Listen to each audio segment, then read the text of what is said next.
¿Alguna vez te has preguntado qué pasaría si toda la humanidad hablara un mismo idioma, pensara de la misma manera y se uniera con un mismo propósito? ¿Crees que esa unión lograría construir maravillas sin límites o que podría llevarnos a la ruina más profunda? Hoy conocerás una de las historias más fascinantes y enigmáticas de la Biblia. Una historia que nos habla del orgullo humano, de los límites de nuestra ambición y de la intervención divina que cambió el rumbo de la humanidad para siempre. Hoy reviviremos juntos el relato de la Torre de Babel. Bienvenidos a Historias del Evangelio, un espacio donde exploramos los relatos bíblicos más impactantes, contados de forma clara, emocionante y llena de enseñanzas para nuestra vida actual. El título de hoy, La Torre de Babel, Génesis capítulo 11. Comencemos. La Biblia nos sitúa en un tiempo después del diluvio. Noé y su familia habían repoblado la tierra. Sus descendientes se multiplicaron y comenzaron a desplazarse hacia nuevas tierras. Unidos por un mismo idioma, se establecieron en una llanura en la región de Sinar. Allí, con un corazón lleno de ambición, nació un proyecto que pasaría a la historia: construir una ciudad con una torre cuya cúspide llegara hasta el cielo. La idea era clara: un símbolo de grandeza, una construcción que desafiara los límites, un monumento para hacerse un nombre eterno y evitar ser dispersados por la tierra. Imagina aquella escena: cientos, quizá miles de hombres trabajando en conjunto. El sol abrasador, las manos llenas de barro, las voces animándose unas a otras. El horno encendido para fabricar ladrillos, las cubetas de asfalto listas para unir cada pieza. Día y noche, una ciudad emergía del polvo, y en el centro de ella, una torre que se alzaba con soberbia hacia el cielo. Era la primera gran obra arquitectónica de la humanidad, una obra que no buscaba honrar a Dios, sino engrandecer el nombre del hombre. La Biblia dice que Dios descendió para ver la ciudad y la torre que los hombres edificaban. Y dijo: «He aquí el pueblo es uno, y todos tienen un solo lenguaje, y han comenzado la obra, y nada les hará desistir de lo que han pensado hacer». Entonces, Dios tomó una decisión sorprendente. Confundió sus lenguas, de modo que no pudieran entenderse entre sí. El trabajo se detuvo, la torre quedó inconclusa, y los hombres se dispersaron por toda la tierra. Por eso se llamó Babel, que significa confusión. Pero vayamos más despacio. Este relato, aunque breve en la Biblia, encierra lecciones profundas. Primero, la unidad mal enfocada. Los hombres estaban unidos, pero no para buscar a Dios, sino para rebelarse contra Él. Su unión no se basaba en amor ni en justicia, sino en orgullo y en la obsesión de alcanzar el cielo por sus propios méritos. Segundo, el poder del lenguaje. Tener un solo idioma les daba fuerza, coordinación, capacidad para organizarse y lograr objetivos comunes. El lenguaje es más que palabras, es pensamiento compartido, es cultura, es identidad. Dios entendía que con esa unidad sin límites, la humanidad podría autodestruirse. Tercero, la intervención divina. Dios no destruyó la torre con fuego ni con un diluvio, simplemente tocó lo más básico, la comunicación. Les dio diferentes lenguas, y de pronto, lo que parecía una obra invencible se detuvo por completo.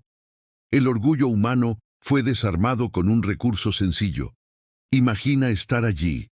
Trabajabas codo a codo con tu hermano, tu vecino, tu amigo, y de pronto ya no entiendes lo que dice. Él habla un idioma nuevo, tú otro diferente. Las órdenes se confunden, los planes se frustran, la cooperación se rompe. La torre queda a medio construir, y lo que antes parecía un pueblo unido se fragmenta en pueblos diferentes.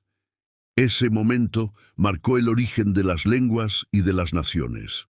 El mundo ya no fue uno solo, sino una diversidad de pueblos, culturas y tradiciones. Aquí aparece el giro inesperado de la historia. La Torre de Babel no es solo un relato de orgullo y castigo, también es el inicio de la diversidad humana. Lo que parecía un caos fue, en realidad, parte del plan de Dios. El mundo no estaba destinado a ser uniforme y monótono, sino variado y múltiple. La riqueza de las lenguas, los colores de las culturas, los matices de los pueblos, todo eso nació de aquella confusión inicial. Lo que el hombre vio como ruina, Dios lo transformó en bendición para la humanidad entera. Pero hay algo más sorprendente. Siglos después, en el libro de los Hechos, capítulo 2, encontramos un evento que conecta directamente con Babel, el día de Pentecostés. Ese día, los discípulos recibieron el Espíritu Santo y comenzaron a hablar en otras lenguas. Personas de diferentes pueblos y culturas escucharon las maravillas de Dios, cada uno en su propio idioma. En Babel, las lenguas dividieron a los hombres. En Pentecostés, las lenguas unieron nuevamente, pero esta vez alrededor de Cristo. En Babel, el hombre quiso llegar al cielo por sus fuerzas. En Pentecostés, el cielo descendió a la tierra a través del Espíritu de Dios. Este contraste revela el corazón del mensaje. La verdadera unidad no se logra con torres humanas, sino con la presencia de Dios. La historia de la Torre de Babel nos invita a reflexionar en nuestro presente. Hoy seguimos construyendo torres. Quizás no de ladrillo y asfalto, pero sí de orgullo, de poder, de tecnología, de fama. Queremos alcanzar el cielo por nuestras fuerzas, sin depender de Dios. Y tarde o temprano, esas torres terminan en confusión. ¿Cuántas veces hemos visto proyectos humanos grandiosos caer por falta de entendimiento? ¿Cuántas veces la comunicación rota destruye familias, empresas, incluso naciones enteras? La historia se repite una y otra vez, pero también nos deja una esperanza. Dios no está en contra del progreso, de la ciencia o de la unidad. Lo que Él rechaza es la soberbia que lo desplaza. Cuando ponemos a Dios en el centro, todo cobra sentido. Cuando lo sacamos de la ecuación, lo que construimos se convierte en ruina. El relato de la Torre de Babel tiene además una enseñanza personal. Cada uno de nosotros puede estar construyendo su propia torre, esa ambición que no consulta a Dios, ese proyecto que busca reconocimiento más que propósito, esa vida centrada en el yo y no en el Creador. Y la pregunta es, ¿qué torre estás levantando en tu vida? ¿Una torre que busca tu gloria o un altar que honra a Dios? La Biblia nos muestra que, aunque el hombre buscó subir al cielo con una torre, fue Dios quien bajó a ver lo que hacían. Este detalle es poderoso. Ningún esfuerzo humano por alcanzar a Dios es suficiente. Es Dios quien desciende hacia nosotros, quien se acerca en amor, quien nos busca aún en nuestra confusión. Y así llegamos a la enseñanza más profunda. No necesitamos construir torres para llegar al cielo. El cielo ya vino a nosotros en la persona de Jesucristo. Él es el puente verdadero entre Dios y la humanidad. La Torre de Babel no es solo un monumento inacabado en la antigüedad. Es un espejo que nos muestra nuestra condición humana, nuestro orgullo, nuestras divisiones, nuestra necesidad de un Salvador. Hoy podemos elegir seguir construyendo torres que terminan en confusión o edificar nuestras vidas sobre la roca firme de Cristo, donde la unidad, el propósito y la verdadera grandeza cobran sentido. Ahora quiero dejarte una pregunta.